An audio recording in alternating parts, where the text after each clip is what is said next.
الحمد لله والصلاة والسلام على رسول الله وعلى آله وأصحابه ومن والاه وما بعد. Très chers frères, nous sommes dans la 15e journée du mois de Ramadan 1439, c'est-à-dire le 31 mai 2018.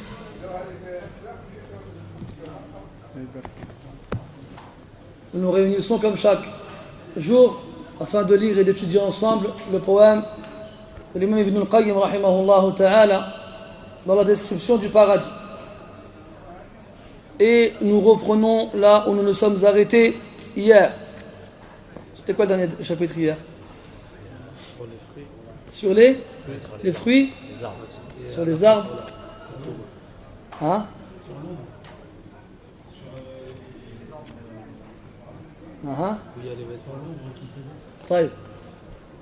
Vous avez tous répondu correctement, sauf que c'était normalement les trois réponses. Les arbres, les fruits et les ombres. Les trois dans le même chapitre. On a un nouveau chapitre qui s'appelle Fasl fi sama'i ahli al-jannah. Fi sama'i ahli al-jannah, yani ce que les gens du paradis vont écouter, ce qu'ils vont entendre. قال رحمه الله قال ابن عباس ويرسل ربنا ريحا تهز ذوائب الأغصان فتثير أصواتا تلذ لمسمع الإنسان كالنغمات بالأوزان. قال ابن عباس حبر هذه الأمة وترجمان القرآن رضي الله عنهما ويرسل ربنا ريحا. Notre Seigneur subhanahu wa ta'ala enverra un vent au paradis. تهز ذوائب الأغصان. الذوائب c'est le pluriel de الذؤابة. Et الذؤابة c'est ce qui pend. C'est toute chose qui pend. Et on s'en sert pour nommer les couettes des femmes, les nattes des femmes et même les hommes qui auraient des nattes.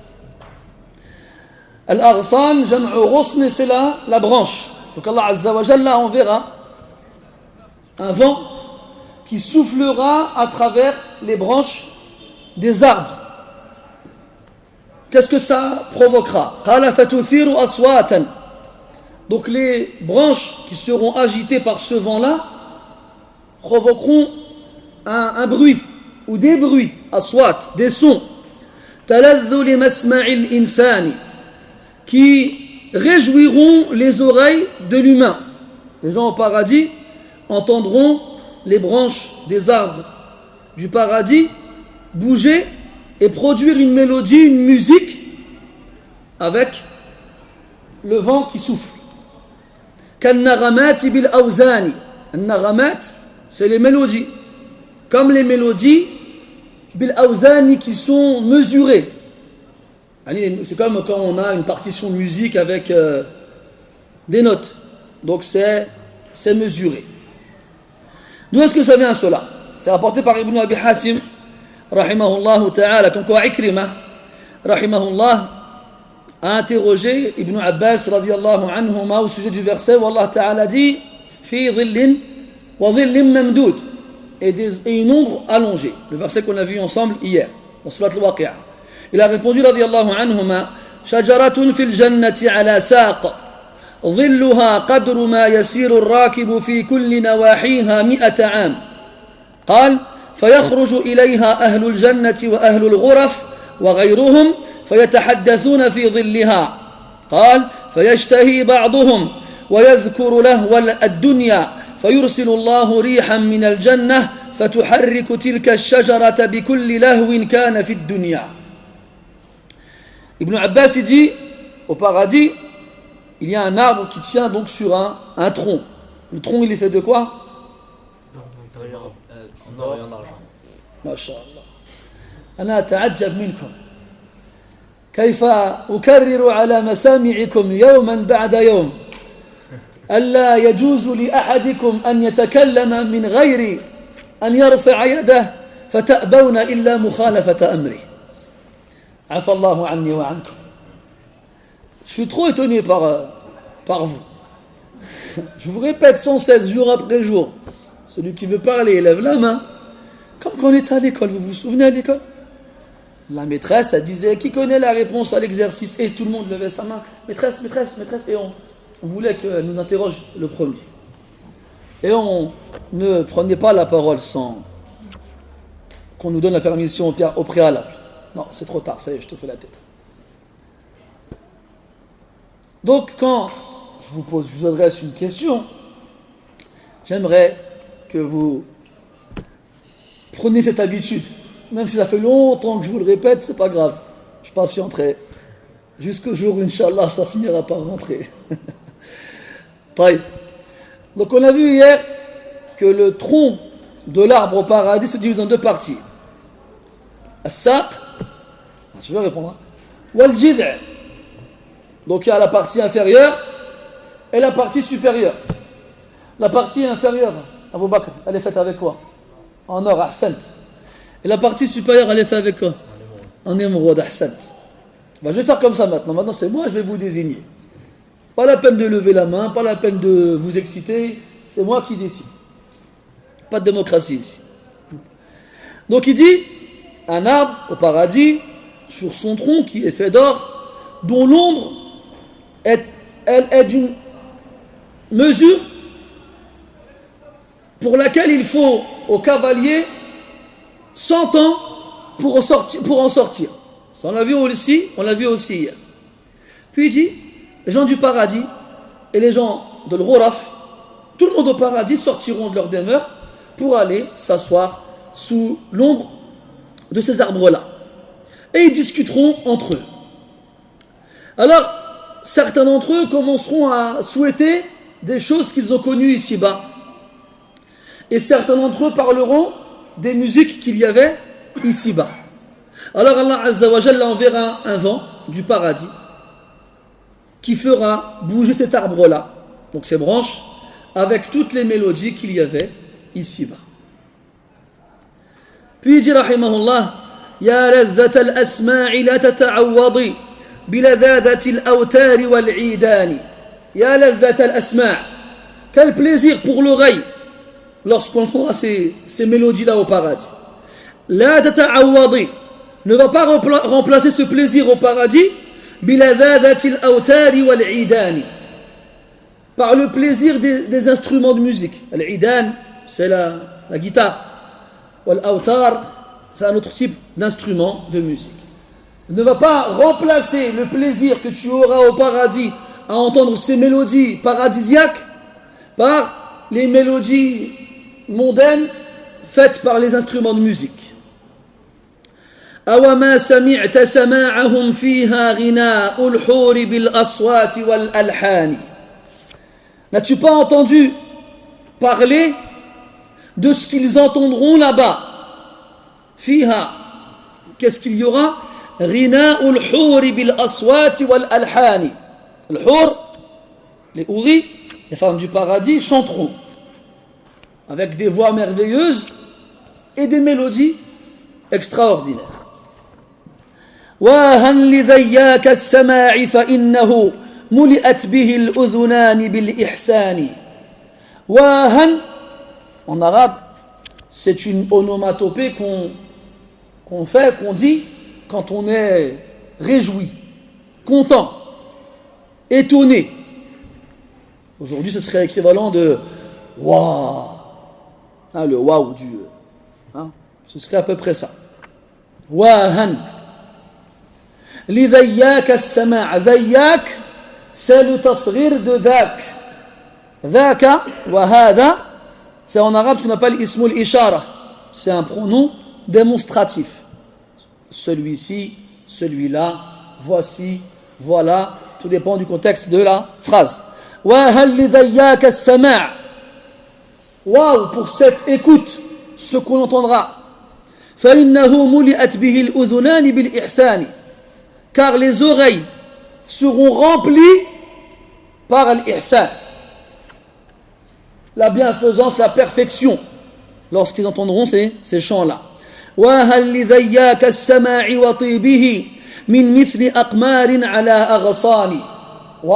ce qu'on entendra ce jour-là, qu'est-ce que ce sera bon?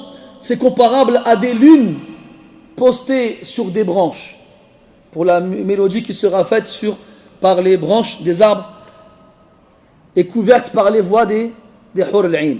وَهَلْ لِذَيَّاكَ السَّمَاعِ فَكَمْ بِهِ لِلْقَلْبِ مِنْ طَرَبٍ وَمِنْ أَشْجَانِ. C'est un peu comme on avait dit la dernière fois. Comme pour ces sons qu'on entendra là-bas, combien le cœur est nostalgique. C'est quoi être nostalgique? C'est quand tu penses à des choses, des bons moments du passé, que tu aimerais bien y retourner. Ben là, c'est une nostalgie pour le futur. L'ashjan. C'est une sorte de tristesse d'être privé d'une chose, Inch'Allah, temporairement. Wa tarab, c'est la mélodie. C'est le son qui est fait par les instruments de musique. En gros, le cœur, il attend tellement d'avoir l'occasion d'entendre ces chansons et ces musiques au paradis qu'il est triste de devoir attendre aussi longtemps. وَهَلْ لِذَيَّاكَ السَّمَاعِ وَلَمْ أَقُلْ ذَيَّاكَ تَصْغِيرًا لَهُ بِلِسَانِ. وَهَلْ لِذَيَّاكَ السَّمَاعِ. Encore une fois, il le répète une quatrième fois. Pour ce qu'on écoutera là-bas.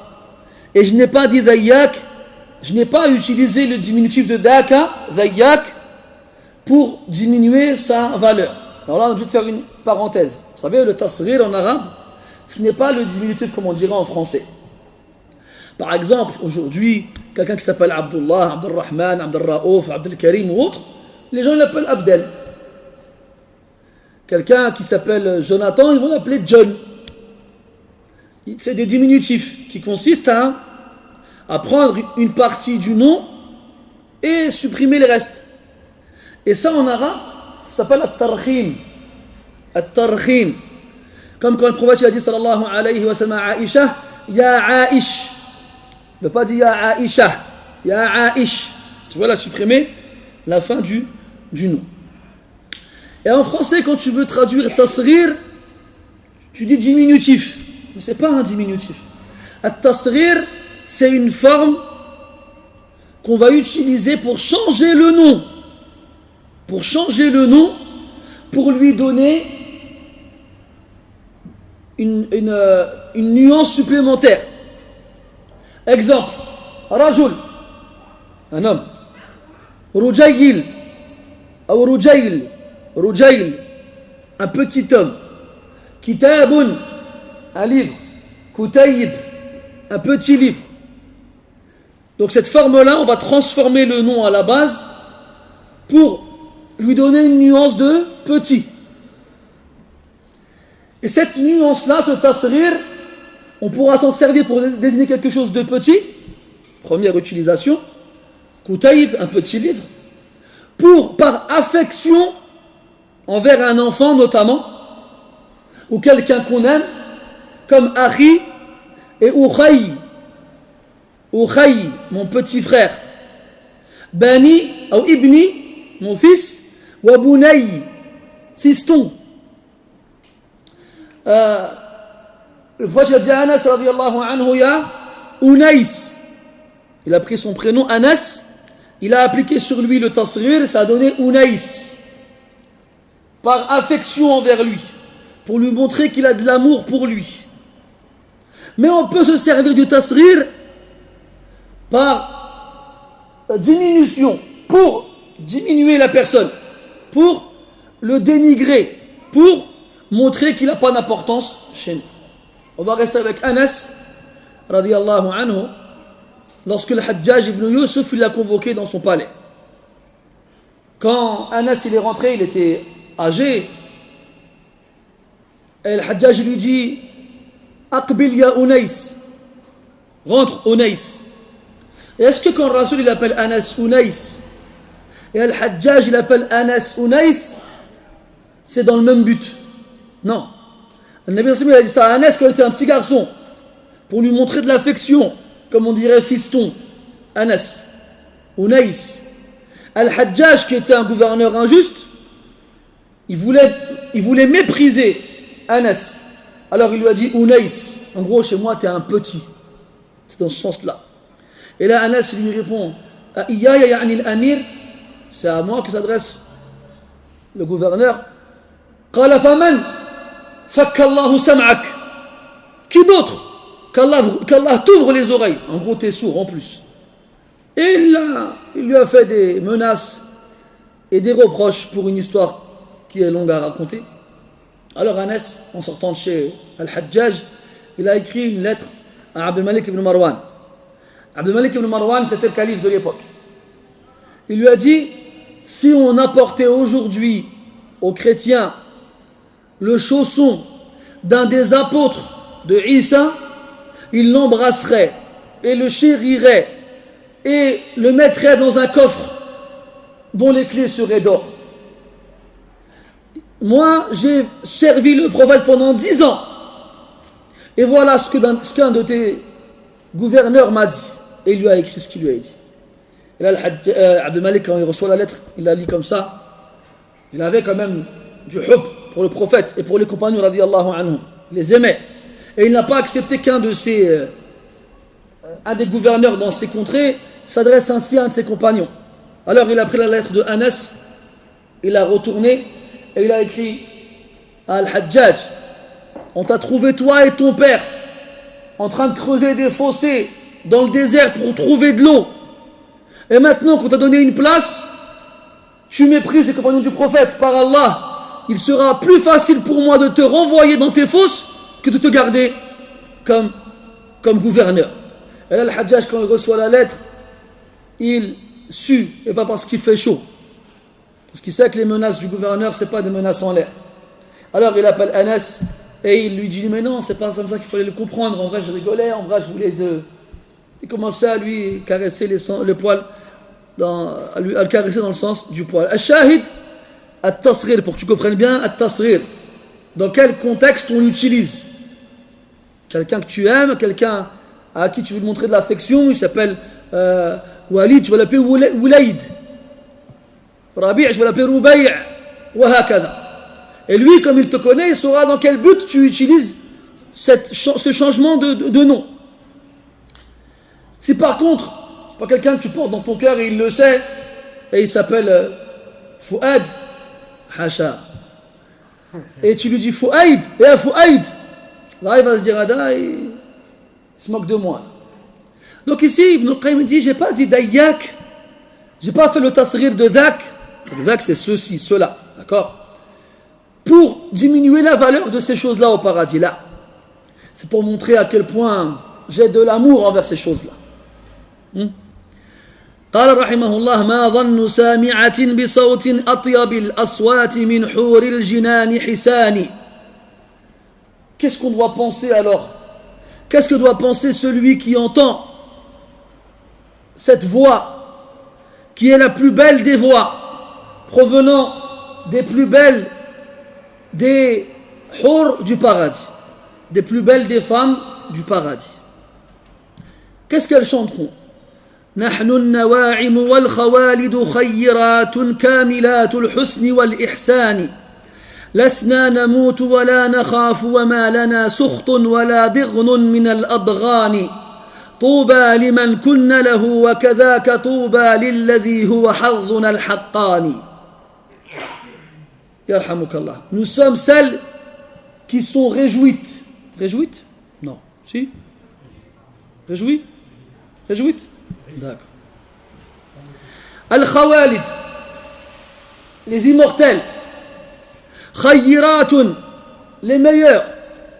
Kamilatul husni wal ihsani, complètes dans la beauté et dans la perfection. Lasna namutu, nous ne mourrons pas. Wala nakhafu, et nous n'avons peur de rien, dans le sens où il n'y a rien pour avoir peur de quoi que ce soit. Wama lana sukhtun, et jamais nous ne serons mécontentes. ولا ضغن من الأضغان, et nous n'aurons jamais dans nos poitrines un mauvais sentiment. طوبى لمن كنا له, que le touba soit pour celui pour qui nous serons. وكذاك طوبى للذي هو حظنا الحقان, et que touba soit pour celui dont nous serons la vraie part. في ذاك آثار روين وذكرها في الترمذي ومعجم الطبراني. Donc ça vient d'où ça? Ça vient pas de nulle part. ça vient de quelque part. Il dit dans ces choses-là, on a des textes rapportés par At-Tirmidhi et At-Tabarani. At-Tirmidhi, rahimahullah, il rapporte, d'après Ali, radiyallahu anhu, que le prophète a dit, sallallahu alayhi wa sallam, Inna fil jannati la mujtama'an lil hur al-'ain. Donc au paradis, il y aura une assemblée de hur al-'ain.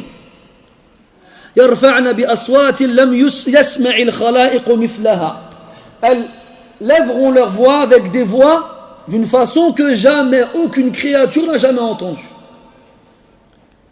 قال يقولن نحن الخالدات فلا نبيد. Elles diront, nous sommes les immortels, nous ne disparaîtrons jamais. ونحن الناعمات فلا نبأس. Et nous sommes celles qui se réjouissent, jamais nous ne serons de mauvaise humeur. ونحن الراضيات فلا نسخط. Et nous sommes celles qui sont satisfaites, jamais nous ne serons mécontentes. طوبى لمن كان لنا وكنا له. طوبى, c'est quoi on a dit hier? Pardon? C'est l'arbre, vous avez les vêtements. C'est barakallahu fik, c'est l'arbre au paradis duquel sortent plein de vêtements différents, de couleurs différentes pour les gens du paradis. Et le hadith rapporté par At-Tabarani, il est rapporté par Ibn Umar radiyallahu anhuma قال رسول الله صلى الله عليه وسلم إن أزواج أهل الجنة لا يغنين أزواجهن بأحسن أصوات ما سمعها أحد قط. Donc les épouses des gens du paradis chanteront à leurs époux des chansons avec les plus belles voix que jamais personne n'a jamais entendues. Et parmi ce qu'elles chanteront, إن مما يغنين نحن خير الحسان. Donc nous sommes les femmes les meilleures dans la beauté. أزواج قوم كرام, les épouses de gens honorables. ينظرن بقرة أعيان, elles regardent avec les yeux réjouis. وإن مما يغنين به, et ce qu'elles chanteront aussi, نحن الخالدات فلا يمتن, nous sommes les éternels, jamais nous ne mourrons. نحن الآمنات فلا يخفن, nous sommes celles qui sont en sécurité, jamais nous n'aurons peur. نحن المقيمات فلا يضعنه, nous sommes celles qui sont installées ici, jamais nous ne partirons.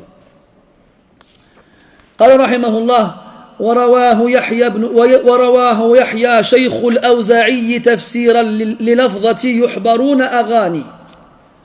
Dans le Coran, Allah Ta'ala dit فهم في روضة يحبرون, فهم في روضة يحبرون. روضة, c'est des jardins. Et hum, yani les gens du paradis. Yuhbaroun, qu'est-ce que ça veut dire? Yuhbaroun. Les savants ont divergé sur le sens de ce mot-là.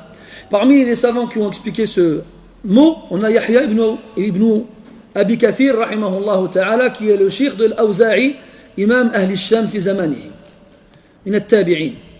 Il a dit que fi rawdatin yuhbaroun, ça signifie al-ladhatu was-sama'. Yuhbaroun, ça veut dire qu'ils écouteront des chants et qu'ils seront réjouis à un degré inimaginable en écoutant ces chansons-là. Yuhbaroun aghani, yani des chants. Puis il dit, rahimahullah, et là, il nous fait comprendre que celui qui veut avoir le privilège d'écouter ces chansons merveilleuses, rythmées par ces mélodies extraordinaires, il doit préserver ses oreilles ici-bas des chansons et des musiques diaboliques. On a déjà parlé de ça. Dans le paradis, il y a beaucoup de choses de ce genre-là. Des choses qu'on doit délaisser ici-bas pour les avoir sur place. Celui qui boit du vin ici-bas n'en boira pas dans l'au-delà. Celui qui mange dans des récipients en or et en argent, il ne mangera pas dans les récipients d'or et d'argent du paradis. Celui qui porte de la soie ici-bas n'en portera pas dans l'au-delà. Hein? Là, la musique. Le problème des gens aujourd'hui. Surtout à une époque où des soi-disant chouyours passent à la télé, sur internet pour dire aux gens c'est halal. Il n'y a aucun texte qui l'interdit. Mais ils savent qu'il y a des textes qui l'interdisent. Alors le seul moyen qu'il leur reste pour détruire cette argumentation, c'est de critiquer les textes. Le problème, c'est que parmi ces textes-là, il y en a un qui est rapporté par Al-Bukhari, d'après Jabir ibn Abdullah, dans lequel le prophète il dit alayhi salatu wassalam, dans le sens, je ne me souviens plus exactement des termes, il dit qu'à la fin des temps, yastahillu ummati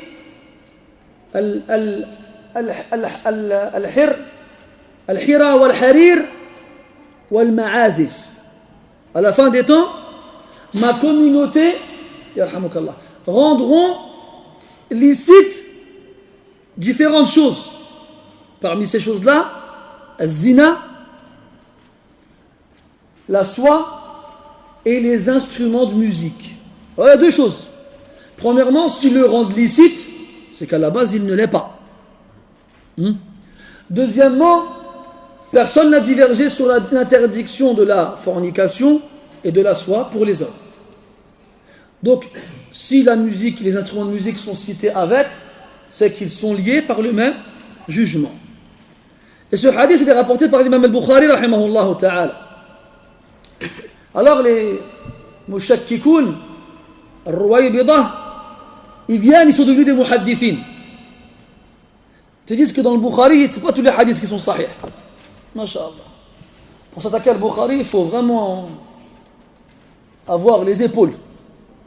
Et les plus grands imams de la Ummah, même si dans certains contextes très très rares, on fait quelques remarques sur certaines informations rapportées par al-Bukhari dans son Sahih, personne n'a dit que des textes étaient faibles dans ce livre-là. Ad-Daraqutni rahimahullah ta'ala, un grand imam du hadith, il a fait des remarques sur certains textes dans Sahih al-Bukhari, une trentaine. Et combien de hadiths dans Sahih al-Bukhari? Approximativement 3000, qui dit mieux? On va dire à peu près 4000, ça dépend les nusakh, ça dépend les versions du livre. Shahid, une trentaine de hadiths sur à peu près 4000, où il y a des remarques sur certains rapporteurs en fait, mais pas sur le texte en lui-même. Et sur ces 30 là, le hadith de Jabal ne figure pas. Ce qui signifie que pendant des siècles et des siècles et des siècles et des siècles, Sahih al-Bukhari est passé entre les mains de centaines de savants du hadith. Et jamais personne ne s'est attaqué à ce hadith-là. On a Ibn Hazm al-Andalusi, Sahib al-Muhalla, qui est venu dire, c'est le premier, au 4e siècle de l'Hégire, que ce hadith-là était à revoir. Mais personne ne lui a donné raison sur cette analyse du hadith.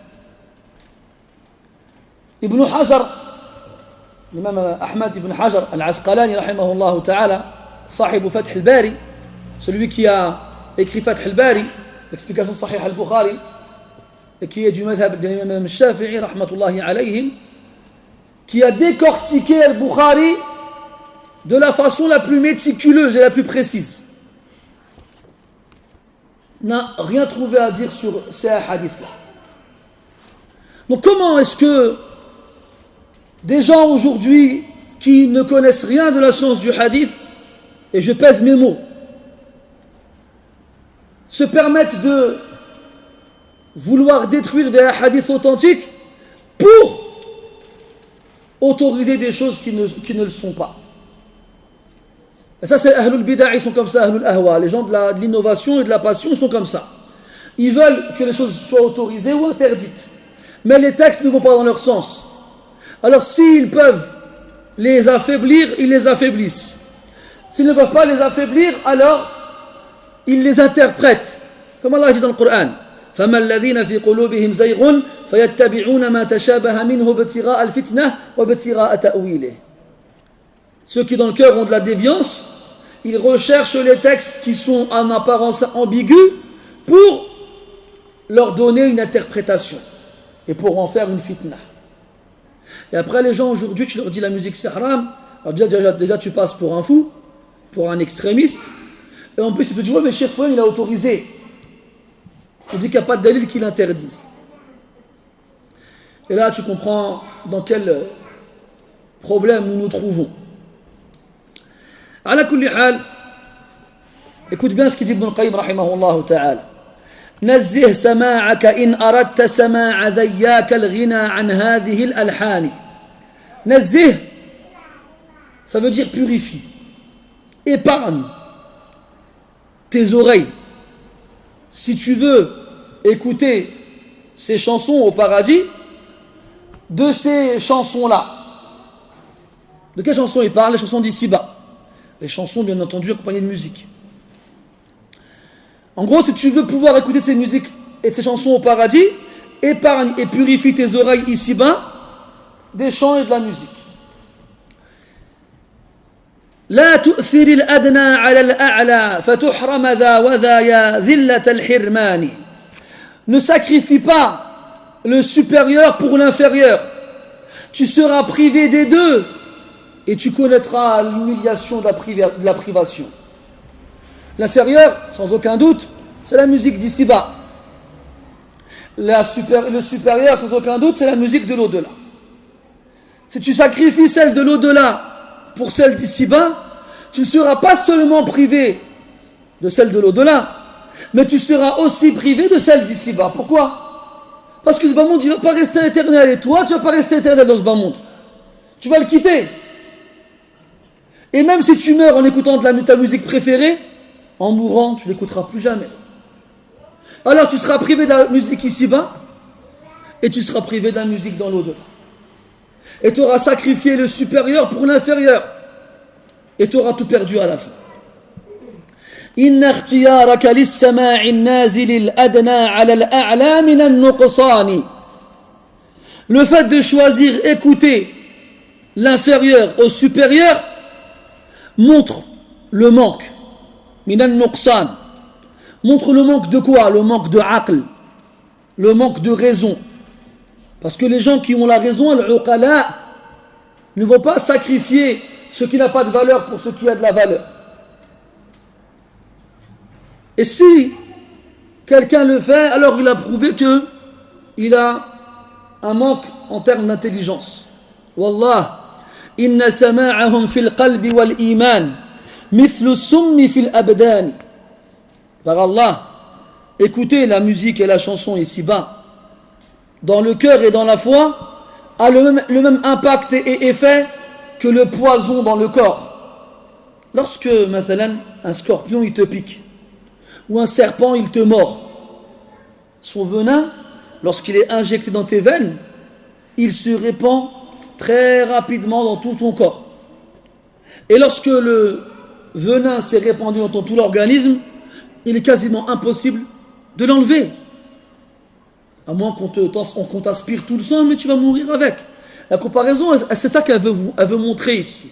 Elle veut montrer que celui qui va se faire mordre par le scorpion de la musique et le serpent de la chanson, leur venin, il va s'emparer de leur corps.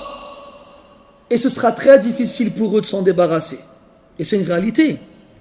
Quand on dit aux gens, la musique c'est haram. Il y en a trois, pas dit, ouais, dis n'importe quoi, celui-là c'est encore un extrémiste. Encore un qui ne veut pas nous laisser écouter nos chansons et nos musiques. Et il y en a qui sont convaincus par tes paroles. Ah, disent, il a raison, mais j'arrive pas.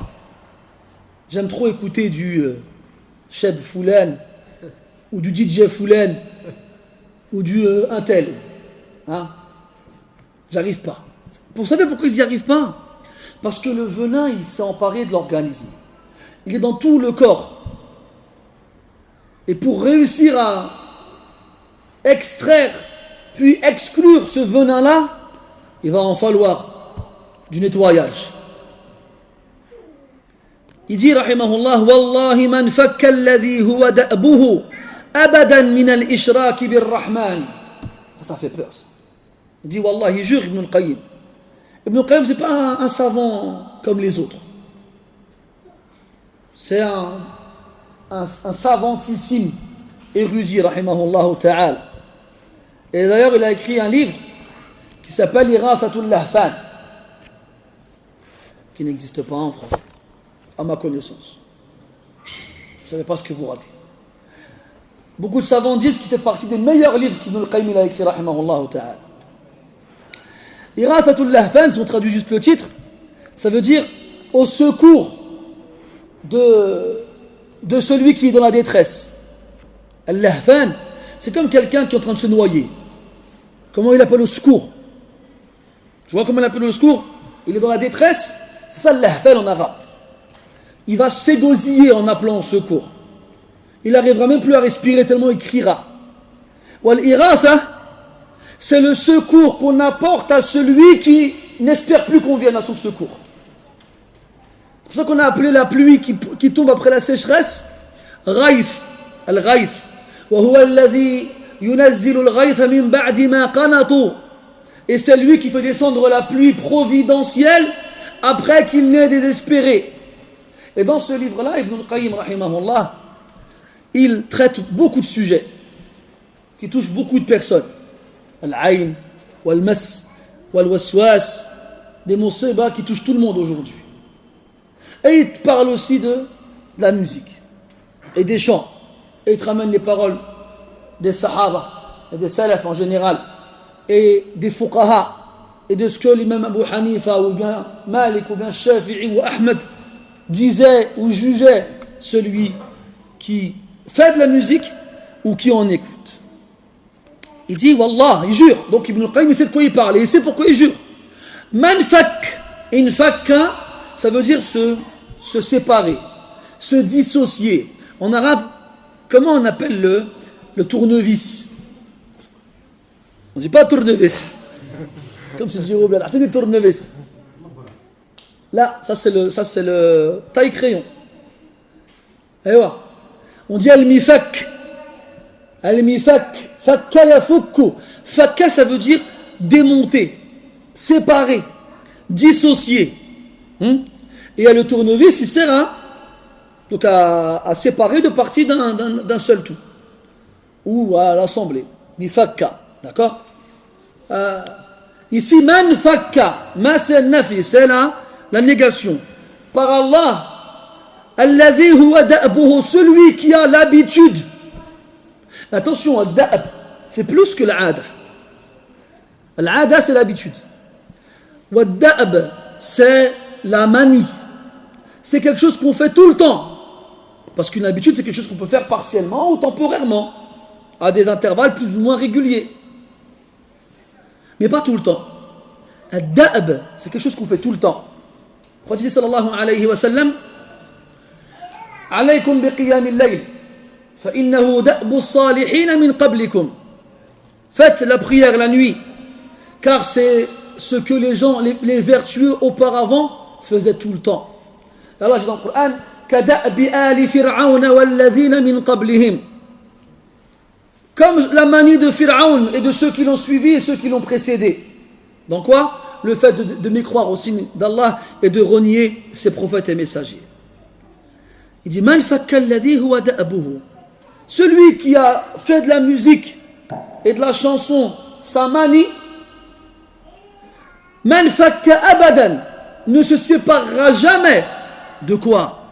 Min al-ishraki bir-rahmani, de l'association envers Ar-Rahman subhanahu wa ta'ala. Comment ça? Vous n'allez pas comprendre que tous ceux qui écoutent la musique des mouchriquins. Non. Mais ils font un naw' de shirk. Ils font un type de shirk, d'association. L'association, vous savez, elle est majeure et elle est mineure. Celui qui fait la majeure, il n'est plus musulman, wal-iyadhu billah. Celui qui fait la mineure, il a fait un grand péché, mais il reste musulman. Et le shirk, il a plusieurs formes. Il y a shirk al-ibada, il y a shirk al-ta'a, il y a shirk al-mahabba. Il y a le shirk dans l'adoration, le shirk dans l'obéissance, le shirk dans la législation, shirk al-hukm, le shirk dans l'amour. Allah dit dans le Coran, وَمِنَ النَّاسِ مَنْ يَتَّخِذُ مِنْ دُونِ اللَّهِ أَنْدَادًا. Et parmi les gens, il y en a qui prennent en dehors d'Allah des liens. يُحِبُّونَهُمْ كَحُبِّ اللَّهِ. Ils les aiment comme on aimerait Allah subhanahu wa ta'ala. وَالْعِيَاذُ بِاللَّهِ. Il est là le shirk. Vous savez pourquoi? Parce que l'amour de la musique et l'amour de la chanson, il prend tellement possession du corps puis du cœur qu'il ne laisse plus aucune place pour Allah ta'ala. Il dit rahimahullah, فَالْقَلْبُ بَيْتُ الرَّبِّ جَلَّ جَلَالُهُ حُبًّا وَإِجْلَالًا مَعَ الْإِحْسَانِ. Le cœur, c'est la demeure du Seigneur qu'il soit exalté. Bien sûr, on ne va pas comprendre qu'Allah il est dans ton cœur. Allah il est au-dessus des cieux, au-dessus de son trône, subhanahu wa ta'ala. Mais qu'est-ce que ça veut dire? C'est que ta foi envers Allah, elle est dans ton cœur. Elle n'est pas dans ta tête, dans tes bras, dans ton ventre, dans tes jambes. La foi, elle est dans le cœur. Il a dit dans le hadith, At-taqwa ha-huna wa ashara ila sadrihi alayhi salatu wassalam. La foi, elle est dans la poitrine, dans le cœur. Qu'est-ce qu'il y a dans le cœur envers Allah Ta'ala? Hub, l'amour. Wal ijlal, la vénération. Wal ihsan, la perfection dans l'adoration. Il a dit de l'adorer comme on le voyait. Si on ne le voit pas, on sait qu'il nous voit. قال فإذا تعلق بالسماع أصاره عبدا لكل فلانة وفلان. Lorsque son cœur s'accroche à ce qu'il écoute, il l'a servi au rang d'esclave envers une telle ou un tel.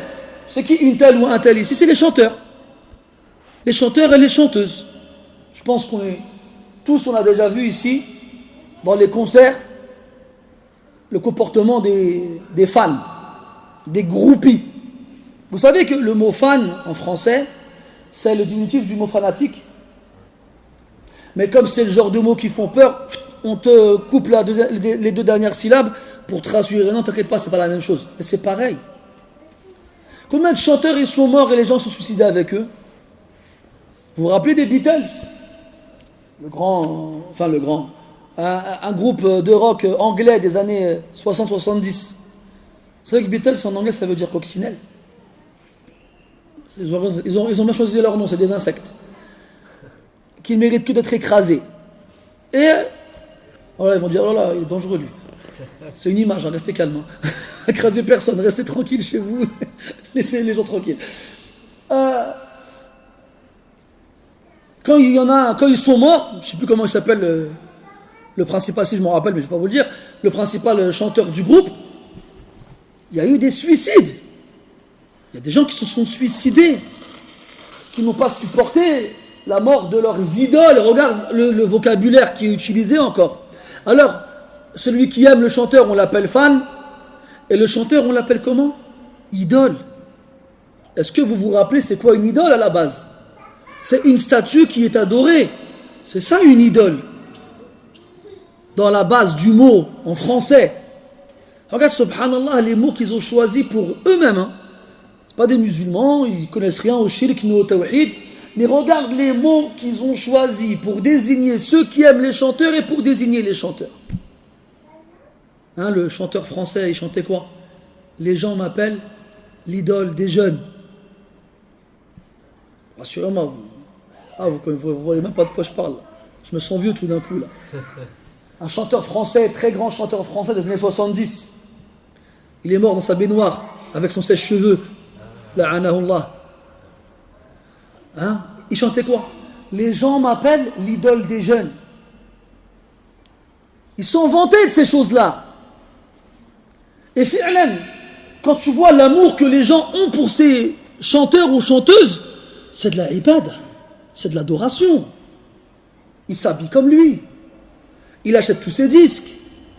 Il pourrait acheter des centaines, voire des milliers d'euros, un mouchoir dans lequel il s'est mouché.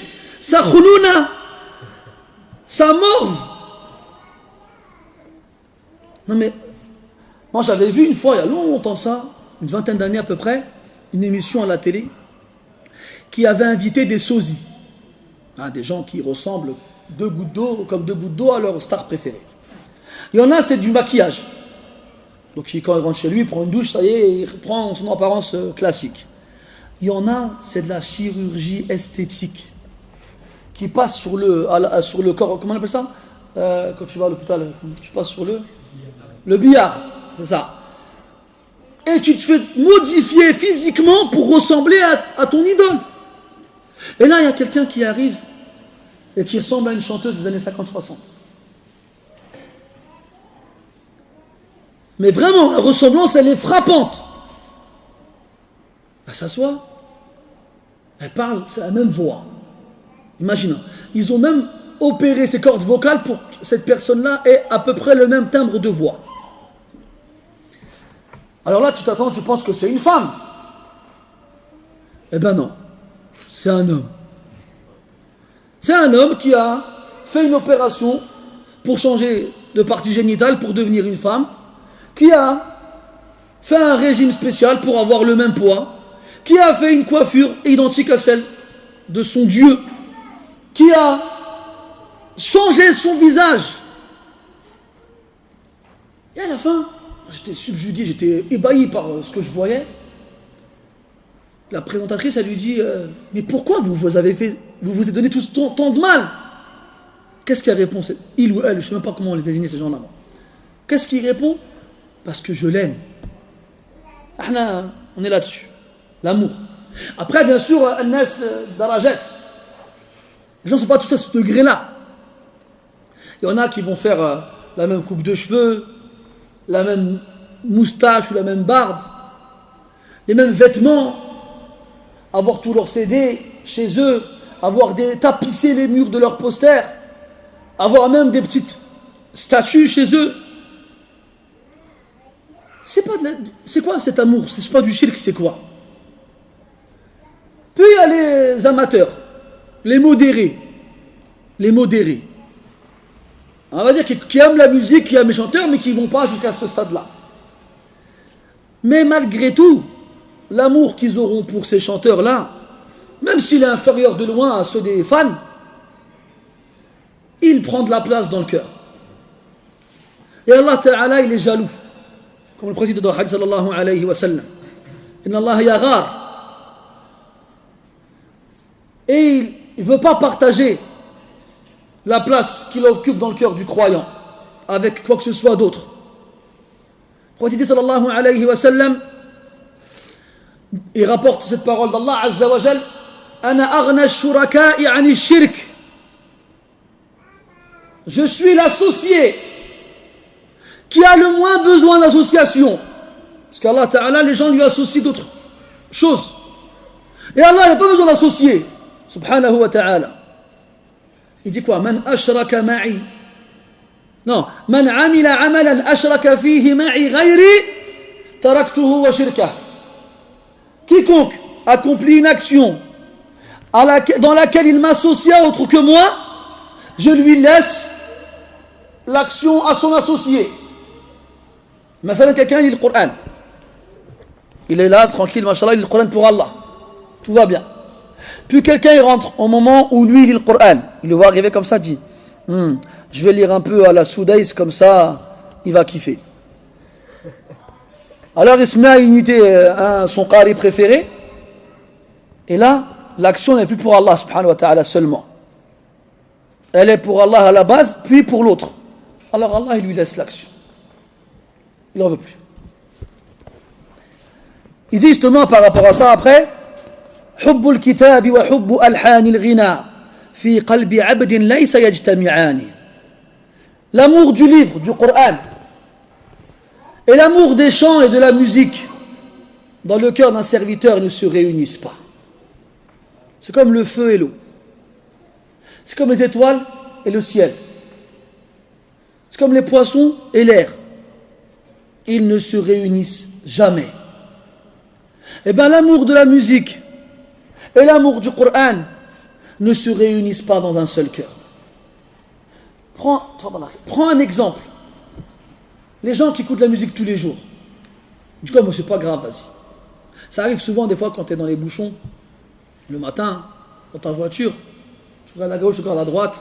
Tu as des gens qui sont dans leur voiture, on n'entend pas ce qu'ils disent, parce que ta vitre, elle est fermée, la leur aussi. Mais tu les vois, ils sont comme ça en train de bouger la tête, et puis en train de... Ils chantent. Combien de musulmans ils chantent et ils écoutent de la musique? Combien? Et qu'Allah Ta'ala qui sait. Maintenant, si on attrapait un musulman qui écoute de la musique tous les jours, on lui demande: est-ce que tu écoutes autant de Coran que tu n'écoutes de musique dans la journée? Non. Non, il ne faut pas se mentir. Tu veux pas entendre haram? Vas-y, on va laisser haram de côté pour l'instant. On va poser des questions simples pour un musulman basique. D'accord? Tu prends n'importe quel musulman, même quelqu'un, il fait pas ses prières à l'heure, même quelqu'un, il est négligent dans ses obligations. On va lui dire quoi? Je préfère Allah ou la musique? Il se sentira obligé de se répondre Allah. Il se verra même pas à te dire je préfère écouter de la musique, c'est pas possible. Parce qu'il sait très bien qu'en répondant ça, il est plus musulman. Il est plus musulman, il préfère écouter de la musique avec Allah subhanahu wa ta'ala. Ça c'est ce qu'il va dire. Maintenant concrètement parlant, on va dire combien de temps tu passes à écouter de la musique dans la journée? Billah alaykoum. Combien de temps? Combien de temps les gens écoutent de la musique dans la journée? Ils se réveillent avec leur radio réveil. Ils prennent leur petit déjeuner avec. Ils prennent leur douche avec. Dans la voiture, ils ont l'autoradio. Au travail, ils ont un petit poste. Ils rentrent chez eux, s'ils ne regardent pas la télé, ils écoutent de la musique. Et pour les amoureux, ils s'offrent un concert ou deux par mois. Ils s'offrent 1 ou 2 CD par mois. Combien de CD ils ont chez eux? Bon, on parle de CD, maintenant c'est du MP3. Hein? Combien de gigas de MP3 de leurs chanteurs préférés ils ont dans leur téléphone et dans leurs ordinateurs et leurs tablettes? Combien? Et si on devait convertir tout ça en temps, sur 24 heures, on enlève 8 heures ta'nas. Et il y en a qui s'endorment avec de la musique. On enlève 8 heures de sommeil. On enlève 8 heures de travail. Et il y en a qui travaillent avec de la musique. Combien d'heures ils écoutent de la musique? Je pourrais dire, je pense sans exagérer, qu'au minimum, quelqu'un qui écoute de la musique, il doit au moins passer entre 4 et 5 heures par jour à écouter de la musique. Ça, c'est le minimum. Et souvent, ces gens-là, ces musiques qu'ils écoutent et ces chansons qu'ils écoutent, ils les connaissent par cœur. Donc, on a dit, combien de temps tu écoutes de la musique par jour? 4 heures, d'accord. Combien de temps tu écoutes du Coran? Tu n'en écoutes pas, d'accord. Combien de chansons tu connais par cœur? 1, 2, 10, 20, 100, 1000. Ce ne serait pas impossible que quelqu'un connaisse 1000 chansons par cœur. Il y a une émission qui passe à la télé dans laquelle les participants, on les met sur une scène, on leur met une chanson et puis on coupe la chanson. Et ils doivent continuer les paroles. Ils sont en train de dire, hey, regarde grave la télé lui. Non, je me renseigne, nuance. En réalité, moi, je n'ai jamais vu ces émissions-là. Et moi, des fois, je suis étonné par... c'est comme un jeu qui passait à la télé avant, que je regardais, Question pour un champion. Tu as des gens, c'est des cracks. Tu lui parles de géographie, d'histoire, de sciences, d'art, il a les réponses à tout. Wow, il est trop fort, lui. Moi, j'ai toujours été étonné, admiratif devant les gens qui ont une culture générale très riche. Et ben, tu as des gens comme ça, qui connaissent rien à l'histoire, à la science, à la géographie. Tu lui demandes c'est où la Papouasie, il sait même pas que ça existe. Mais par contre, les chansons, il les connaît toutes. Que ce soit la variété française des années 80, ou les chansons étrangères. Et moi, ce qui m'a toujours étonné, c'est la nullité de beaucoup de Français pour les langues étrangères. Par contre, ils savent chanter les chansons dans les langues étrangères. Ça, ils y arrivent. Chanter en anglais ou en espagnol, ils savent faire. Mais demande-lui de te faire une phrase en anglais, il va perdre ses moyens. Combien de chansons tu connais par cœur? Allez, vas-y, on va dire, ya Allah, on va dire 50. Qu'est-ce que t'en penses, Nourdine? 50. C'est raisonnable. C'est raisonnable. On va mettre dedans les chansons qu'on a appris quand on était petit. Genre de chansons qu'on n'arrive pas à oublier. Comme celle que je vous ai citée hier. Des chansons, les gens en ont des dizaines dans la tête. Maintenant, ces gens-là, on prend un musulman qui écoute de la musique, comme tout à l'heure. Classique. la chanson? Oh, une cinquantaine, une quarantaine, d'accord. Tu connais combien de sourates? Et là, il va commencer à bégayer. 12, 10, et bien entendu les plus courtes. Attends, il ne va pas apprendre le Baqara, lui, il n'est pas fou. Il préfère apprendre le fil. Hein? L'éléphant. Même si l'animal il est plus gros que la vache, en termes de taille de sourate, c'est différent. Billah alaykoum, franchement, là, quand on prend juste ce constat-là, l'intérêt et l'engouement que les gens ont pour la musique et les chants, je parle des musulmans là, par rapport à l'engouement qu'ils ont envers le Coran. Et là, tu comprends les images que Ibn al-Qayyim il a données tout à l'heure. Le venin qui circule dans ton corps à travers tes veines. Le fait que le cœur ne se sépare pas en plusieurs parties pour des choses différentes. Regardez Ibrahim alayhi salam. Chaque fois que quelque chose prenait de la place dans son cœur, Allah lui demandait de s'en séparer.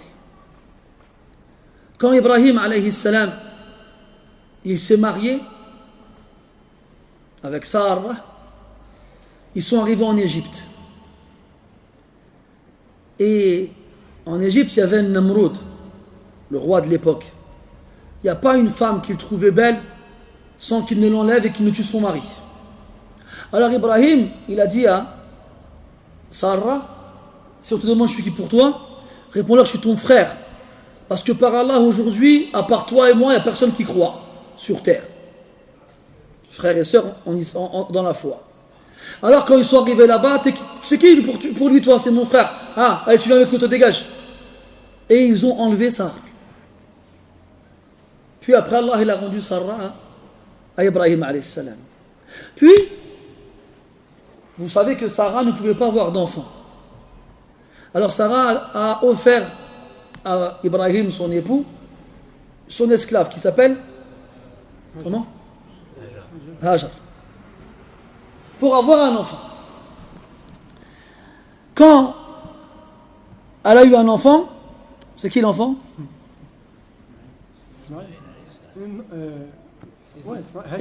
Ismaïl, Ahsant. Ismaïl. Enfin, t'es parti trop vite, je sais où tu as voulu en venir. Ismaïl alayhi salam. Et Allah Ta'ala, hop, il sépare Hajar et Ismaïl d'Ibrahim, en prenant comme cause la jalousie de Sarah. Et il ordonne à Ibrahim d'aller déposer Hajar et Ismaïl dans le désert de la Mecque où il n'y avait rien ni personne. Dans une vallée où rien ne pousse. Rien. Il n'y a pas d'eau, il n'y a pas de végétation, rien. Le désert. Que des pierres. Il la laisse là-bas, il part. Il retourne chez Sarah. Donc d'abord Sarah, puis elle lui a été rendue. Puis Hajar et Ismaïl, puis ils lui ont été rendus. Après, par la suite. Puis, quand Ismaïl grandit, selon l'hypothèse où c'est Ismaïl, sans rentrer dans le détail, pas la peine de parler de ça, quand l'amour de son fils il grandit dans son cœur, Allah il lui fait voir en rêve sacrifier ton fils. Il prend trop de place dans ton cœur.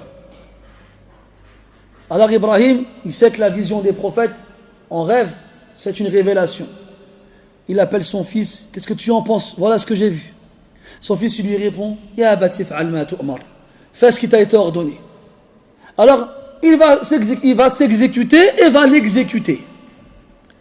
Il l'allonge sur le rocher, aiguise la lame de son couteau et l'a fait même passer sur sa gorge.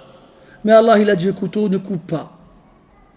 Puis il a fait descendre du ciel un mouton, un bélier, qui a servi de rançon à ce fils qui allait être sacrifié. Et la symbolique, excusez-moi avec mon français, elle est très forte pour celui qui médite sur Ibrahim alayhi salam et sur les épreuves qu'il a dû traverser. Et quand tu constates que chaque fois que Allah il a éprouvé, c'est en lui enlevant une chose qui lui était chère. Pourquoi? Pour qu'il n'y ait qu'Allah dans son cœur. Et c'est pour ça qu'Allah dit dans le Coran, وَاتَّخَذَ اللَّهُ إِبْرَاهِيمَ خَلِيلًا. Et Allah Ta'ala, il a pris Ibrahim comme Khalil. Et quand tu regardes les prophètes sallallahu alayhi wa sallam, tu remarques la même chose. Il était orphelin avant même de voir le jour. Puis sa mère est morte alors qu'il n'avait que 5 ans ou 6 ans. Son grand-père s'en est occupé jusqu'à ce qu'il ait eu 12 ou 13 ans. Puis son oncle s'est occupé de lui jusqu'à ce qu'il devienne un adulte et qu'il se marie et qu'il ait ses propres enfants. Puis il meurt alors qu'il avait à peu près 50 ans. Son épouse bien-aimée Khadija, qui est la mère de ses enfants, est morte. Puis il a eu 7 enfants, 3 garçons, 4 filles, qui sont tous morts avant lui. Sauf Fatima qui est morte 6 mois après lui. Les hommes qu'il aimait le plus ici-bas sont morts. Hamza, son oncle, et son frère de lait. Et ses compagnons bien-aimés. Toute sa vie, il a été séparé de ceux qu'il aimait le plus. Et toute sa vie, Allah, il l'a séparé de ce bas monde derrière lequel les êtres humains ils courent. Pour que le bas monde n'ait aucune place dans son cœur. Et pour que les gens n'aient aucune place dans son cœur. Pour que ne subsiste dans son cœur que l'amour de son Créateur, subhanahu wa ta'ala. Et c'est pour ça que lui aussi a atteint ce degré de l'khullah. Il dit, alayhi salatu wassalam, Inna Allah attakhadhani khalilan, kama attakhadha Ibrahim khalila. Allah, il m'a pris comme Khalil, comme il a pris Ibrahim comme Khalil. Et tu comprends que plus ton cœur il est consacré à Allah subhanahu wa ta'ala, plus tu jouiras d'un degré élevé auprès de lui. Et que plus tu vides ton cœur d'autre chose qu'Allah, plus ton cœur sera digne de recevoir l'amour d'Allah subhanahu wa ta'ala. Et à l'inverse, si tu remplis ton cœur avec autre chose, l'amour d'autre chose qu'Allah azza wa jal, Allah ta'ala il ne partage pas. وجعلوا لله مما ذرأ من الحرث والأنعام نصيبا فقالوا هذا لله بزعمهم وهذا لشركائنا فما كان لشركائهم فلا يصل إلى الله وما كان لله فهو يصل إلى شركائهم ساء ما يحكمون. Les mouchriquines, les Arabes avant l'islam, avaient une législation spéciale dans leur sacrifice des bêtes. Ils disaient, il y a une partie pour Allah et une partie pour nos idoles. Allah il dit, ce qui est pour Allah, eh ben leurs idoles ils en ont une part.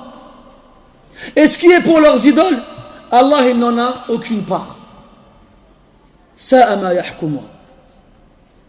Allah il veut pas d'une action dans laquelle il y a l'amour d'autre que lui dedans.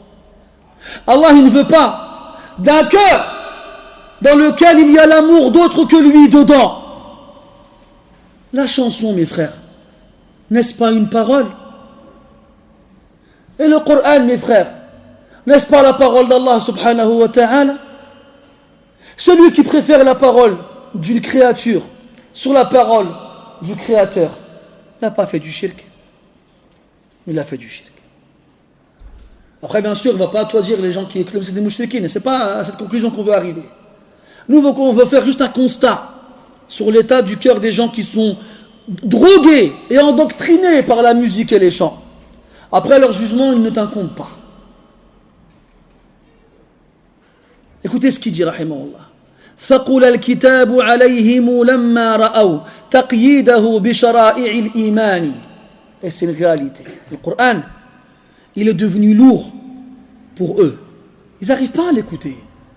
Tu lui mets de la musique, tu lui mets de la chanson, il peut l'écouter des heures. Billah alaykoum, les amoureux de la chanson et de la musique. Ils ne sont pas capables d'écouter la même chanson en boucle des heures et des heures. Quand j'étais petit, j'ai une grande sœur qui écoutait une chanteuse que je n'aimais pas. Elle avait les 2 titres, là, les CD 2 titres. C'était des CD qui coûtaient pas cher. Hein. On n'avait pas l'argent pour acheter le disque, l'album entier, on achetait les 2 titres. Elle le mettait en boucle à la maison. Je vous jure que sans le vouloir, je connaissais les paroles par cœur, à force de l'écouter. Ça, c'est pour quelqu'un qui ne veut pas l'écouter, mais qui l'entend. Qu'est-ce qu'on doit dire alors de celui qui l'écoute? Qu'est-ce qu'on doit dire? J'aurais bien voulu vous dire, moi, toute ma vie, j'ai jamais écouté de la musique. Mais ce ne serait pas vrai. Hein, je suis comme la plupart d'entre vous, un produit du terroir français. Je suis né dans le 93 et j'ai grandi dans le 93. Comme un enfant du 93. Avec les délires des gens du 93. Pendant une longue période, notamment de mon adolescence, j'ai eu les choses que les gens de l'adolescence ont. Ils écoutent de la musique Ils croient qu'un jour ils vont percer dans le rap. Ils font du break. Hein? Je sais que c'est dur à croire quand tu me vois aujourd'hui. Mais il y a une vie avant la vie d'imam. Avant la vie de musulman même. Et le temps qu'il faut, même je vais vous raconter une histoire qui m'est arrivée. Quand j'ai commencé à apprendre le Coran, j'étais en première au lycée. Et je commençais à me sevrer de la musique. Et je faisais quoi? J'effaçais mes cassettes de musique et j'enregistrais dessus du Coran. Et j'avais une cassette où j'avais eu le temps seulement de copier une face. Et sur une face, il y avait Cheikh Soudaïs et sur l'autre, il y avait des rappeurs américains. Alors moi, quand j'arrivais à la fin de la face de la cassette, pour ceux qui ne connaissent pas les cassettes, hein, c'est un support où il y avait deux faces. Et si tu n'avais pas un Walkman auto-reverse, il fallait ouvrir le truc et changer le sens de la cassette. Donc quand j'arrivais à la fin de la cassette, j'écoutais, c'était juste Tabarak de Cheikh Soudaïs, je l'écoutais, et chaque fois que j'arrivais à la fin, je faisais marche arrière et je la réécoutais. Et de l'autre côté, il y avait du rap. Et j'avais un professeur qui me donnait des cours de tajwid à la mosquée. Un jour, je sors du lycée, je prends le bus, et il était dans le bus. Ah, mashallah, comment tu vas à la baisse? Ça va, alhamdoulilah. T'écoutes quoi là? J'écoute Cheikh Soudaïs. Ah, fais voir. Alors il me prend le casque et il le met sur sa tête. Et ah, mashallah, c'est bien. Et j'avais le bouton auto-reverse, moi, dans mon Walkman. On appuie sur le bouton et ça change automatiquement de face. Et là, il tombe sur du West Coast. Et là, il me dit, Aoudou billah, espèce d'hypocrite, tu fais ce que t'écoutes du Coran, quand il y a des frères, mais en vrai, t'écoutes du rap américain. Non, wallah, j'ai commencé à expliquer. Shahid, c'est que celui qui a écouté de la musique longtemps, eh ben, il lui faudra du temps pour s'en débarrasser. C'est comme, comment ils disent, une cure de désintoxication pour les drogués. Un drogué, quand il est vraiment accro, on ne peut pas lui enlever d'un coup la drogue, sinon il va être en carence, en manque et il va mourir. Alors plutôt que de lui enlever la drogue, qu'est-ce qu'on fait? On lui diminue. Petit à petit, jusqu'à ce qu'il n'en ait plus le besoin. Celui qui a la force de dbah sa musique, comme Ibrahim a trouvé la force d'aller jusqu'à dbah son fils, si Allah n'avait pas échangé contre un mouton. Pourtant, tu as vu, hein, Allah il a demandé à Ibrahim de sacrifier son fils. Tu ne te demandes pas de sacrifier ton fils. Tu te demandes de sacrifier tes cassettes, bon, tes CD, bon, tes MP3. On ne te demande rien d'autre. Moi, je me rappelle, hein, des sacs entiers de CD sont partis à la poubelle. Et on les cassait, ma soeur et moi, on les cassait comme ça. Des sacs entiers. Des cassettes dont on a tiré la bande magnétique et qu'on a coupé en morceaux. Ils ont fini à la poubelle. Toi, tu n'as qu'à mettre ta clé USB dans ton ordinateur, tu fais supprime. Et tu gardes ta clé USB, tu mets ce que tu veux dedans. C'est bien le progrès quand même. Al-Muhim, mes frères. Ici, il dit Thaqula al-kitabu alayhim lamma ra'aw. Et donc, ce que je voulais vous dire, c'est que celui qui est amoureux de la chanson, de la musique, il n'arrive pas à écouter le Coran. Il n'arrive pas à l'ouvrir. Il n'arrive pas à le lire. Il n'arrive pas à le réciter. On parle des musulmans, là. Le musulman classique, il a des faiblesses, ça lui arrive des fois, il écoute de la musique, il ne va pas à la mosquée, il fait la prière en retard. Il a des faiblesses. Allah yadina wa yahdina. Et ouais, on revient aux questions tout à l'heure. Dans la journée, tu écoutes combien de temps? Combien de temps tu consacres à l'écoute de la musique? Combien d'heures? D'accord, 3 heures et Allah 4 heures. Combien d'heures tu consacres à l'écoute du Coran? Pas une. Vous vous rendez compte qu'on est pendant le mois du Ramadan et il y a des gens qui n'arrivent pas à lire le Coran pendant le mois du Ramadan. Quand on leur dit est-ce que tu connais des chansons par cœur, il va dire oui, j'en connais plein. Je connais tel album par cœur. Ah, moi aussi j'en ai appris des albums par cœur. En français, en anglais. Et les chansons qu'on apprenait à l'école aussi. En français, en anglais, en espagnol. Des centaines de chansons, sans exagérer. Combien de sourates tu connais? Combien de temps tu passes à écouter du Coran? dans la journée, dans la semaine, dans le mois, dans l'année? Rien du tout. Et quand tu leur en mets, ils sont là, ils écoutent, ils n'arrivent pas à être attentifs longtemps. Ils se lassent. Ils disent, vas-y, je comprends rien, de toute façon ça sert à rien, je comprends rien. Ah ouais, quand la khor, il chante en anglais, tu comprends quand il chante en anglais, Zama. Même toi, quand tu chantes après ton anglais, ça n'a rien. One again, tu fais du one again. C'est même pas du vrai anglais. Tu fais croire, Zama, que la langue elle te gêne. Quand tu écoutes la chanson, ça te gêne pas la langue quand tu la comprends pas, ça te gêne pas. Mais là, le Coran, ça te gêne de ne pas comprendre, ça te gêne. Subhanallah. Et Allah Ta'ala, il a fait que le Coran il soit récité mélodieusement. Avec la plus belle voix qu'on puisse avoir. Omar ibn Khattab, le prophète sallallahu alayhi wa sallam, il demandait aux sahaba de lire le Coran. Il a demandé à Abdullah ibn Mas'ud. Il a demandé à Ubay ibn Ka'b. Il a écouté Abu Musa al-Ash'ari. Omar ibn Khattab, radiyallahu anhu, quand il réunissait les gens, il commençait pas le discours avant de faire venir un compagnon et qu'il lisait le Coran. C'est comme ça que les salafs étaient. Il comprenait à quel point cette parole était belle dans son contenu et belle même quand tu l'écoutes sans la comprendre. Mais non. Toi, le Coran, tu le mets quand les gens chez toi ils meurent. Ou bien tu le récites quand tu fais venir le frère chez toi pour marier quelqu'un de ta famille. C'est à ça que le Coran il sert chez toi. Quand tu vas à la mosquée, même pour Tarawih, tu n'arrives pas à le supporter. Tu vas voir l'imam, tu dis ouais, Cheikh, reste un peu plus vite. Ou bien fais les rak'at un peu plus courtes. Thaqula alayhimul kitab. C'est devenu lourd pour eux. Tqil. Lorsqu'ils ont vu le Coran, de quoi il est composé, bishara'i al-imani, la législation de la foi, les ordres d'Allah et ses interdictions, les directives qui régissent la vie du croyant. Quand ils ont vu ça, c'est lourd ça, dans tous les sens du terme. Mais la musique, c'est khafif. Ils peuvent l'écouter des heures et des heures. Même si le chanteur, il t'insulte dans la musique. Surtout les rappeurs américains.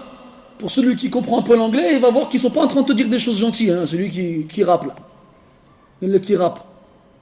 Voilà, des fois, tu vois les rappeurs, on dirait des singes. Je me rappelle une fois, j'étais à un feu rouge comme ça. Et j'étais à côté d'un collège. Et devant le collège, il y avait un arrêt de bus. Et il y avait un jeune, il devait avoir 15 ans, 16 ans, avec un gros casque sur les oreilles. Et il était là en train de gesticuler. On aurait dit une crise d'épilepsie, miskin. Je l'ai regardé comme ça. Il était ridicule, wallah. Et j'ai pensé à deux choses. J'ai pensé à moi, à son âge. J'ai dit, punaise, c'était ridicule, moi aussi, je ne le savais même pas. Parce que tu t'en rends pas compte à ce moment-là. Toi, tu crois que t'es dans la vibe, tu crois que t'es bien. Tu crois, t'assures. Tu crois que t'es un rappeur, t'as 100 000 personnes devant toi, mais t'es un pantin désarticulé.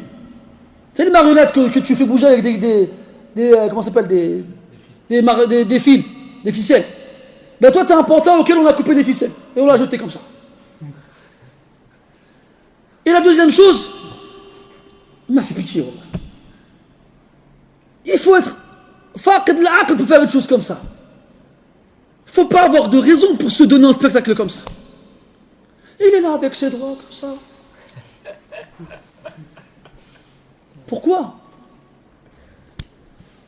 Et alors, écoutez, après qu'il ait dit que le Coran il est lourd pour ces gens-là. وَاللَّهُ خَفَّ عَلَيْهِمُ لَمَّا رَأَوْا مَا فِيهِ مِنْ طَرَبٍ وَمِنْ أَلْحَانٍ. Yallahu, c'est les futilités qu'on entend. Yallahu et yallahu. Allahu, c'est ce qui est futile et qu'on entend ou qu'on dit. Allahu, c'est ce qui est futile dans ce qu'on fait. Allah dit dans le Coran, وَمِنَ النَّاسِ مَنْ يَشْتَرِي لَهْوَ الْحَدِيثِ لِيُضِلَّ عَنْ سَبِيلِ اللَّهِ. Parmi les gens, il y en a qui achètent. Et ishtara, ça peut vouloir dire acheter comme ça peut vouloir dire vendre. Vendre, pardon. Qui achètent ou qui vendent lahwa al-hadith. Yani la parole futile. Mais si la lahu en soi-même, c'est déjà une parole futile, pourquoi avoir rajouté al-hadith? Pour faire comprendre que la parole en question ici, elle est encore plus futile qu'une parole classique. De quoi s'agit-il? De la chanson et de la musique. Et Abdullah ibn Mas'ud radiyallahu anhu, il disait: Wallahi alladhi la ilaha illa hu, innahu al-ghina, lahu al-hadith. C'est la chanson. Et le ghina chez les salafs, c'est la musique. Parce que le chant en soi-même, il n'est pas interdit. Tout dépend de ce que tu vas chanter. Et dans Surat al-Isra, Allah Ta'ala il dit: وَاسْتَفْزِزْ مَنِ اسْتَطَعْتَ مِنْهُمْ بِصَوْتِكَ. Et excite qui tu pourras parmi eux avec ta voix. Là, c'est Allah qui s'adresse à Iblis qu'on a chassé du ciel.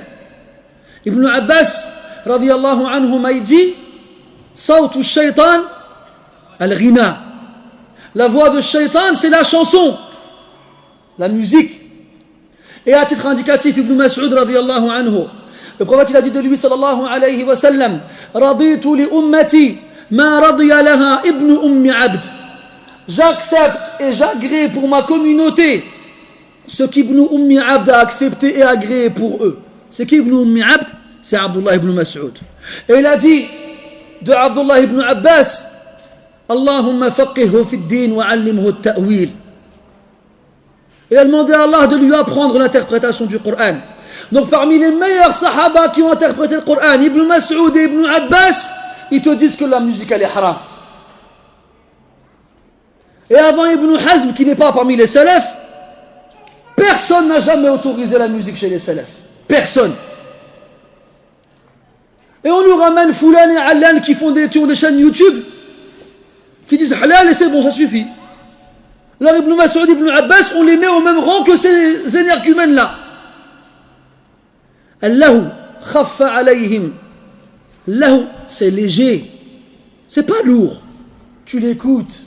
Et tu bouges la tête, et tu bouges ton corps, et tu danses, et tu bouges les bras, et tu chantes.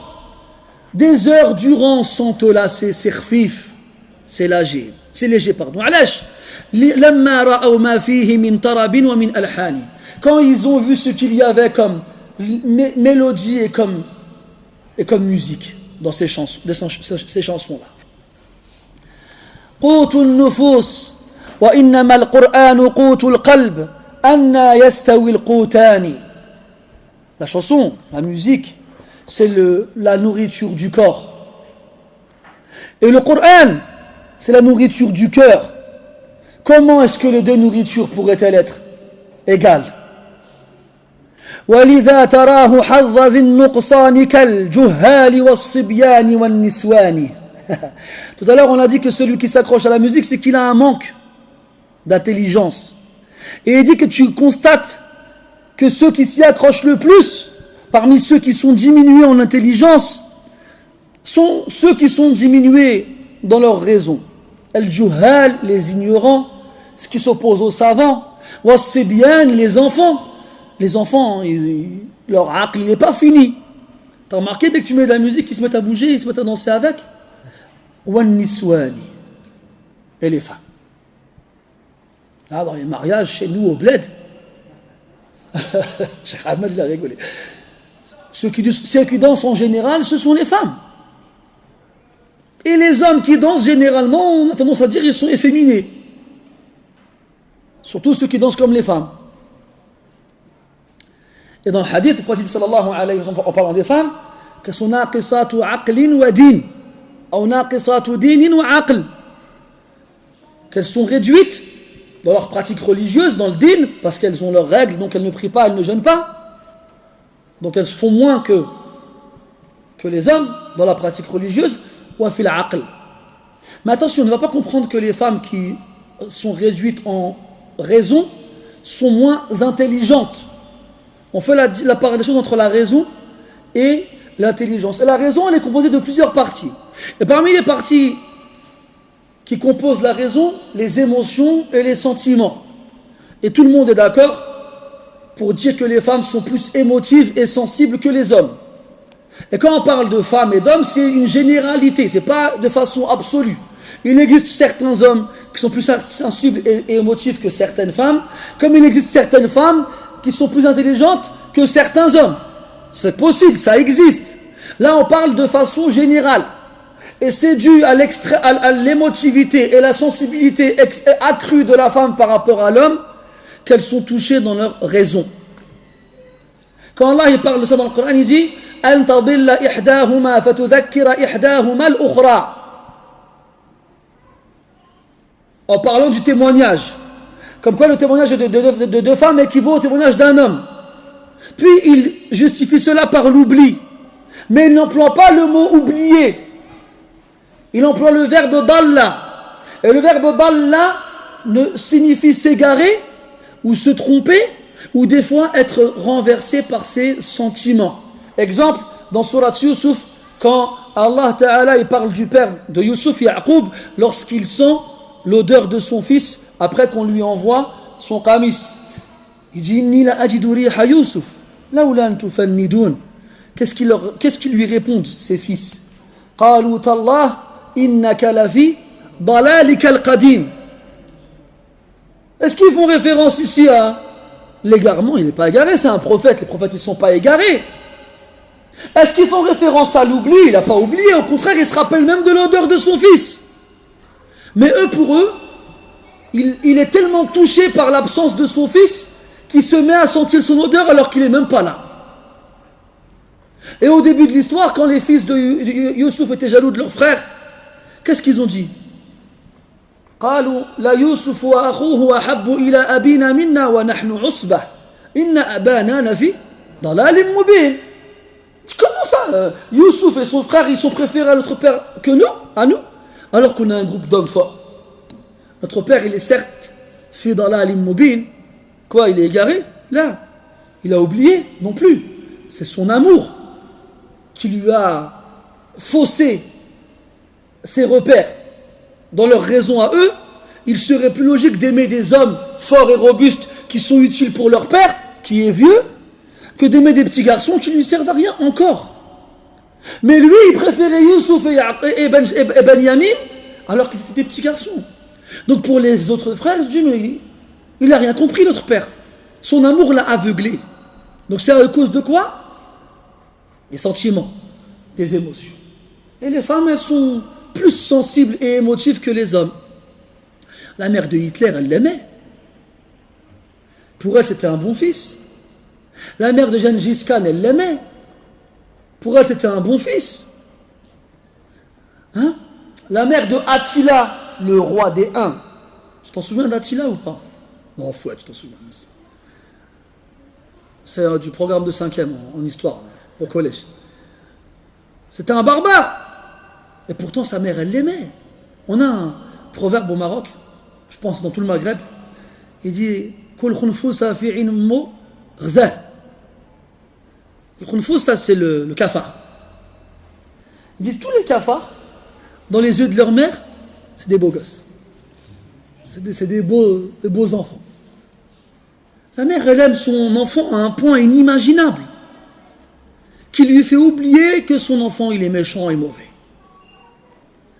Elle est là la différence entre les hommes et les femmes sur leur raison. Et c'est ça qui a créé ce manque chez elle. Et à cause de ce manque, vous savez, l'être humain, il est comme ça. Quand il a un manque dans quelque chose, il faut toujours qu'il essaye de le remplir par autre chose.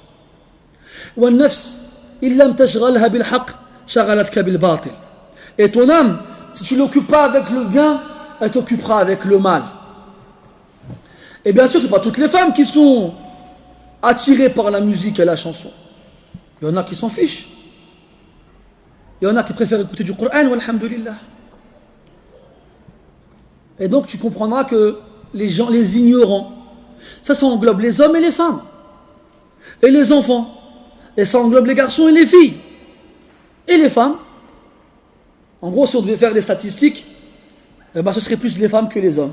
D'ailleurs, quand on voit dans les concerts, les gens qui s'évanouissent ou bien qui se suicident, c'est plus des femmes que des hommes. Moi, je n'ai pas le souvenir d'avoir vu un homme s'évanouir devant une chanteuse. On a déjà vu des femmes s'évanouir devant des chanteurs. Donc, elle est là la différence. Et c'est pour ça que chez ces catégories de personnes, ils sont plus accrochés à la musique que les autres. Donc, celui qui s'oppose au jahil, c'est qui? C'est le savant. Lui, il n'est pas intéressé par la musique. Même si ce n'est pas un musulman. Alors, imagine-toi.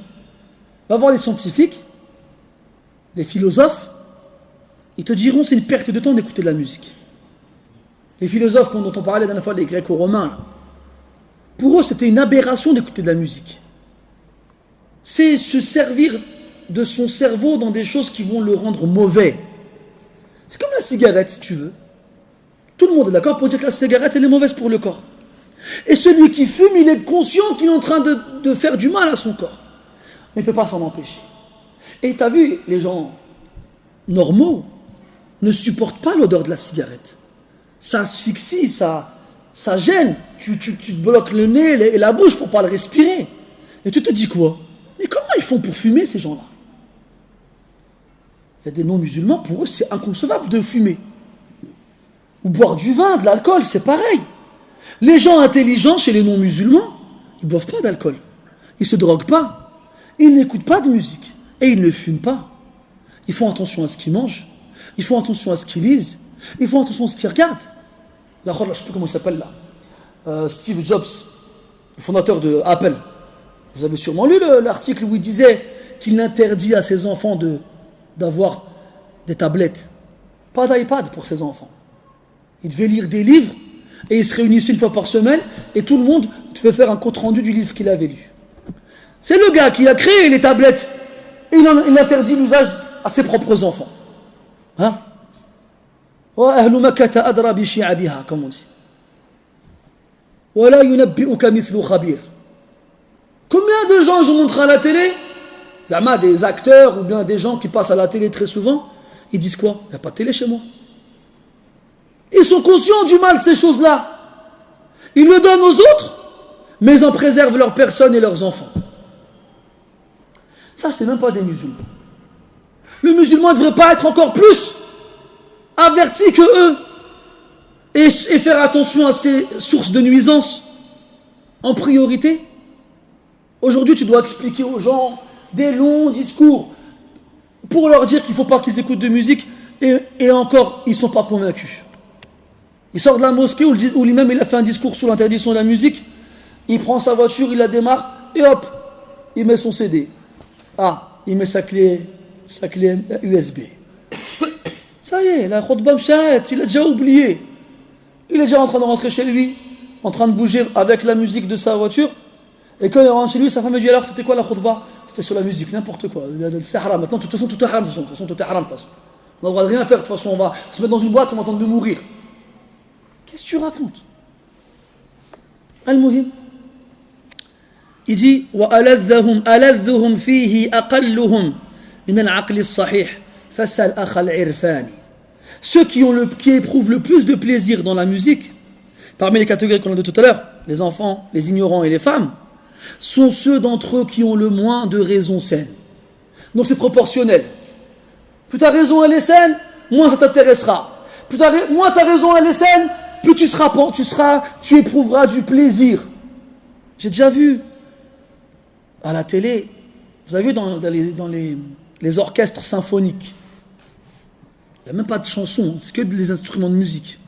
Tu as un chef d'orchestre qui agite une baguette comme ça, tu as une trentaine de musiciens devant lui qui ont tous un instrument différent. Tu as des gens qui sont comme ça. Et je ne sais pas si vous avez déjà remarqué dans les théâtres ou bien dans ce genre d'endroits, donc il y a la salle, il y a les places devant, les places derrière, et tu as les balcons. Tu as les balcons. Et les places qui sont en haut sont plus chères que les places qui sont en bas. Et les places qui sont devant sont plus chères que celles qu'il y a derrière. Et ils sont comme ça, les connaisseurs, ils sont comme ça. Et tu vois quoi? Tu vois des larmes couler.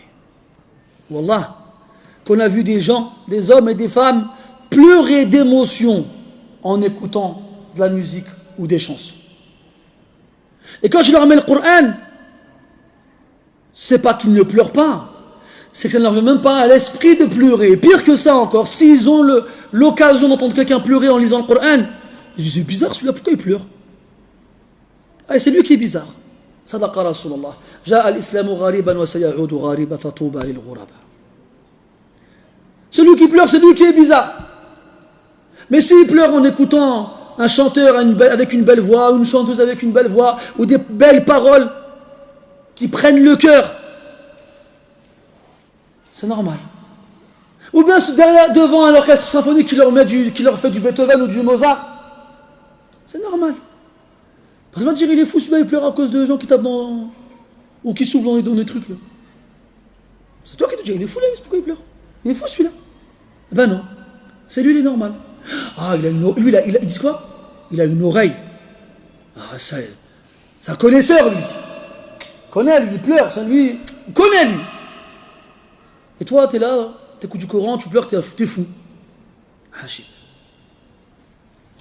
Après, enfin, il dit Fasal akhar al-irfani. Demande à celui qui connaît, si tu connais, si tu ne sais pas, demande à celui qui connaît. Il parle de lui-même, rahimahullah ta'ala. Et il est bien placé pour le dire. Ya ladhat al-fussaq, lastika ladhat al-abrar, fi aqlin wala Qur'an. Et là, on va dire ce qui fait mal. On a parlé du jugement du fait d'écouter de la musique, c'est haram. Cherchez pas un khilaf, il n'y a pas de khilaf. C'est haram. Et au fond de vous-même, vous savez que c'est haram. Maintenant, comment on va juger celui qui écoute de la musique? Tout à l'heure, on a dit qu'il fait du shirk. Mais on s'est interdit de dire que c'est un mushrik. Mais comment les savants ils jugent celui qui écoute de la musique? Ils disent que c'est du fisq. Écouter de la musique, c'est un grand péché. Et celui qui le fait, c'est un fasiq. Le fasiq, c'est le musulman qui fait des grands péchés ou qui délaisse des obligations de façon régulière ou qui fait des interdictions en public sans se soucier du regard des gens sur lui. C'est un fasiq. Celui qui écoute de la musique chez les fuqaha, attention, vous allez me dire, c'est qui ton shir? Ah, c'est qui mon shir? C'est Abu Hanifa, Malik, Shafi'i et Ahmed. Rahmatullahi alayhim. Et si tu ne me crois pas, retourne à leur livre et tu verras ce qu'ils disaient des gens qui écoutent de la musique. Et je vous assure qu'ils n'étaient pas tendres avec eux. Surtout l'imam Malik, rahimahullah, qui était un des plus durs envers ceux qui écoutaient de la musique, pour les soi-disant malikites. Et il dit Ya ladhat al-fussaq, ô plaisir des pervers, lastika ladhat al-abrar, tu n'es pas comme le plaisir des pieux et des vertueux. C'est quoi le plaisir des pieux et des vertueux? C'est le Coran. Ils s'en lassent pas. Ils ne peuvent pas passer un moment sans le lire ou l'écouter ou le réciter. Ils ne peuvent pas s'en séparer. Vous avez vu la passion que les gens ils ont envers la musique et les chants? Eh bien la leur elle est encore plus grande envers la parole de leur Seigneur. Parce qu'on n'a pas encore vu des gens se réveiller la nuit alors qu'ils sont fatigués pour chanter la chanson de leur chanteur préféré. Mais on a vu des gens se lever au milieu de la nuit alors qu'ils sont fatigués pour réciter la parole de leur Créateur subhanahu wa ta'ala. Non, il n'y a pas de comparaison possible entre le plaisir des foussaq et le plaisir des pieux et des vertueux. La fi aqlin wa la Qur'ani. Ni dans une raison saine, ni dans le Coran. Jamais on pourra comparer le plaisir des pieux et le plaisir des pervers. نسأل الله تبارك وتعالى أن يجعلنا من الأبرار وأن يعيذنا من الفسق والفساق. سبحانك اللهم وبحمدك أشهد أن لا إله إلا أنت نستغفرك ونتوب إليك وصلى الله على نبينا محمد وعلى آله وأصحابه أجمعين والحمد لله رب العالمين. Deux choses. Demain il n'y aura pas cours. Demain c'est vendredi. C'est moi qui fais le khutbah. Après la khutbah, comme vous le savez, je donne aux gens l'occasion de poser leurs questions. Donc je n'aurai pas l'occasion de pouvoir revenir par la suite pour l'Asr faire cours. La seconde chose, c'est que samedi aussi, il n'y aura pas cours. Samedi, il y a le cours de Cheikh Omar, hafidhahullah. Donc le prochain cours, ce sera dimanche. Dimanche, après l'Asr, Inch'Allah ta'ala. Wallahu waliyut tawfiq.